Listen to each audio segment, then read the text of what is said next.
बढ़ती बेरोजगारी एक विकट समस्या। दोस्तों, विनीत नारायण जी का लेख है, बढ़ती बेरोजगारी एक विकट समस्या।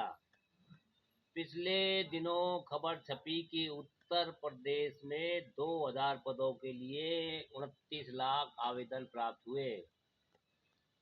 इसी तरह एक बार ऐसी भी खबर आई कि आईआईटी से पास हुए 38% युवाओं को रोजगार नहीं मिला।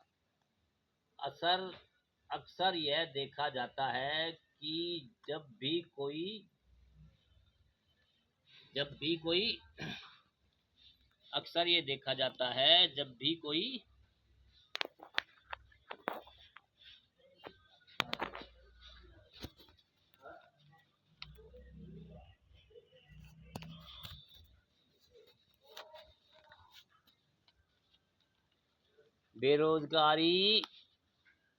बढ़ती बेरोजगारी की एक विकट समस्या। विनीत नारायण जी का लेख है।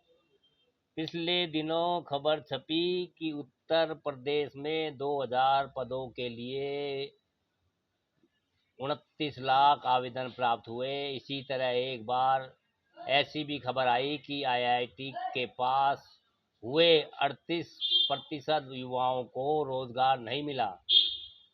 अक्सर यह देखा जाता है कि जब भी कोई सरकारी पद पर भर्ती खुलती है तो कुछ हजार पदों के लिए लाखों आवेदन आ जाते हैं। फिर वे पद छोटा हो या बड़ा, उस पद की योग्यता से अधिक योग्य आवेदक अपना आवेदन देते हैं। बात बिहार की हो, उत्तर प्रदेश की हो या देश में किसी अन्य राज्य की, जब भी एक पद पर उम्मीद से ज़्यादा आवेदन आते हैं तो स्थिति अनियंत्रित हो जाती है। आज के दौर में अगर मेनस्ट्रीम मीडिया किन्हीं कारणों से ऐसे सवालों को जनता तक नहीं पहुंचाता है तो इसका मतलब ये नहीं है कि जनता तक यह सवाल पहुंच नहीं पाएंगे। सोशल मीडिया पर ऐसे सैकड़ों इंटरव्यू देखे जा सकते हैं जो बेरोजगारी की भयावह समस्याओं से जूझते युवाओं की हताशा दर्शाते हैं। जब ये युवा रोजगार की मांग लेकर सड़क पर उतरते हैं तो उनके राज्यों की सरकारें पुलिस से इन पर डंडे बरसवाती है। अगर युवाओं को सरकारी नौकरी मिलने की भी उम्मीद नहीं होगी तो हार कर उन्हें निजी क्षेत्र में जाना पड़ेगा और निजी क्षेत्र की मनमानी का सामना करना पड़ेगा। दिक्कत यह है कि निजी क्षेत्र में भी रोजगार की संभावनाएं बहुत तेजी से घटती जा रही है और हताशा फैल रही है। नौकरी नहीं मिलती तो युवाओं की शादी नहीं होती और उनकी उम्र बढ़ जाती है। समाज शास्त्रीय शोधकर्ताओं को इस विषय पर शोध करना चाहिए कि इन करोड़ों बेरोजगार युवाओं की इस हताशा का समाज पर क्या प्रभाव पड़ रहा है। देश के आर्थिक और सामाजिक ढांचे को देखते हुए शहरों में अनौपचारिक रोजगार की मात्रा को क्रमशः घटाकर औपचारिक रोजगार के अवसर को बढ़ाने पर ध्यान देना चाहिए। देश की सिकुड़ती हुई अर्थव्यवस्था के कारण बेरोजगारी खतरनाक स्तर पर पहुंच चुकी है। इस शोध के अनुसार भवन निर्माण क्षेत्र में 50%, व्यापार, होटल व अन्य सेवाओं में 47%, औद्योगिक उत्पादन क्षेत्र में 39% और खनन क्षेत्र में 23% बेरोजगारी फैल चुकी है। चिंता की बात यह है कि ये वो क्षेत्र हैं जो देश को सबसे ज़्यादा रोजगार देते हैं। इसलिए उपभोक्ता आंकड़ों का प्रभाव भयावह है। जिस तीव्र गति से ये क्षेत्र सिकुड़ रहे हैं, उससे तो और भी तेजी से बेरोजगारी बढ़ने की स्थिति पैदा होती रही है। 2 वक्त की रोटी का भी जुगाड़ न कर पाने की हालत में लाखों मजदूर व अन्य लोग जिस तरह लॉकडाउन शुरू होते ही पैदल ही अपने गांव की ओर चल पड़े, उससे इस स्थिति की भयावहता का पता चलता है। उल्लेखनीय है कि दक्षिण एशिया के देशों में अनौपचारिक रोजगार के मामले में भारत सबसे ऊपर है, जिसका मतलब हुआ कि हमारे देश में करोड़ों मजदूर कम मजदूरी पर बेहद मुश्किल हालातों में काम करने पर मजबूर हैं, जहां इन्हें अपने बुनियादी हक भी प्राप्त नहीं हैं। इन्हें नौकरियां देने वाले जब चाहे रखें, जब चाहे निकाल दे, क्योंकि इनका ट्रेड यूनियनों में भी कोई प्रतिनिधित्व नहीं होता। अंतर्राष्ट्रीय श्रम संगठन ILO के अनुसार भारत में 53.5 करोड़ मजदूरों में से 39.8 करोड़ मजदूर अत्यंत दयनीय अवस्था में काम करते हैं, जिनकी दैनिक आमदनी 200 रुपये से भी कम होती है।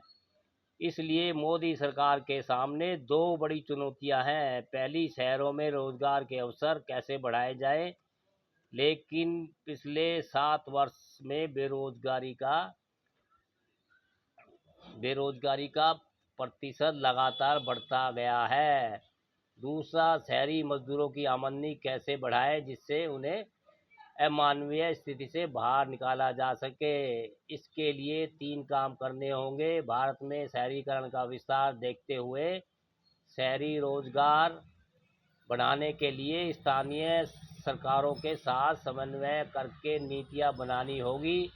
इससे यह लाभ भी होगा कि शहरीकरण से जो बेहतरीन विकास और गंदी बस्तियों का सृजन होता है, उसको रोका जा सकेगा।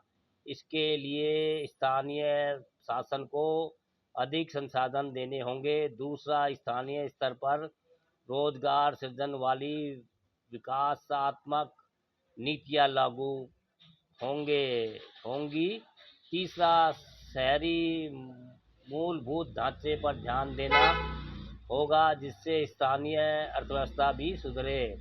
चौथा, देखा यह गया है कि विकास के लिए आवंटित धन का लाभ शहरी मजदूरों तक कभी नहीं पहुंच पाता, ऊपर के लोग में अटक कर रह जाता है। इसलिए नगर पालिकाओं में विकास के नाम पर खरीदारी जा रही मशीनों की जगह अगर मानव श्रम आधारित शहरीकरण को प्रोत्साहित किया जाएगा तो शहरों में रोजगार बढ़ेगा। 5वां, बहु शहरी रोजगार योजनाओं को स्वास्थ्य और सफाई क्षेत्र में तेजी से विकास करके बढ़ाया जा सकता है, क्योंकि हमारी ग्रामीण अर्थव्यवस्था की आज यह हालत नहीं है कि वह प्रवासी मजदूरों को रोजगार दे सके। अगर होती तो वह गांव छोड़कर शहर नहीं गए होते। मौजूदा हालात में यह सोचना कि पढ़े लिखे युवाओं के लिए एक ऐसी योजना लानी पड़ेगी जिससे इनको भी रोजगार मिल जाए, पर ऐसा करने से करोड़ों बेरोजगारों का एक छोटा सा अंश ही संभल पाएगा, जबकि बेरोजगारों में ज़्यादा तादाद इन नौजवानों की है जो आज देश में बड़ी बड़ी डिग्रियां लेकर भी बेरोजगार हैं। इनका आक्रोश इतना बढ़ चुका है और सरकारी तंत्र द्वारा नौकरी के बजाय लाठियों ने आग में घी का काम किया है। बड़ी संख्या में शिक्षित रोजगार उपलब्ध कराकर ही रोका जा सकता है। यहाँ यह उल्लेख करना भी जरूरी है कि कोई भी राजनीतिक दल जो अपने चुनावी अभियान में बेरोजगारी दूर करने का सपना दिखाते हैं, वो सत्ता में आने के बाद वादा पूरा नहीं करते, इसलिए सभी राजनीतिक दलों को मिल बैठकर इस भयावह समस्या के निदान के लिए एक नई आर्थिक नीति पर सहमत होना पड़ेगा, जिसका जिसके माध्यम से देश की संपदा चंद हाथों तक सीमित होने के बजाय उसका विवेकपूर्ण बंटवारा हो। छोटे और मंझले उद्योगों के तेजी से बंद होने का की मजबूरी को दूर करना होगा। इन उद्योगों को अविलंब पुनर्स्थापित करने की दिशा में ठोस और प्रभावी कदम उठाने होंगे। दोस्तों, विनीत नारायण जी का लेख है बेरोजगार बढ़ती बेरोजगारी एक विकट समस्या। अच्छा लेख है, पर भैया अब ये खाली लेख लिख के आगाह करा ही रह सकते हैं आम जनता, लेकिन जो भी सरकारें आती हैं भैया 2 करोड़ रोजगार और फला फला झूठे वादे 15 लाख ये वो जुमलेबाजी खाली कह के झूठे वादे करके आ जाते हैं, फिर उसके बाद कुछ करते नहीं है। तो जनता कब तक इन पे विश्वास करेगी, नेताओं पे? ये जो भ्रष्ट नेता सरकार बना के बैठ जाते हैं, फिर आम जनता की कोई सुनवाई नहीं होती दोस्तों।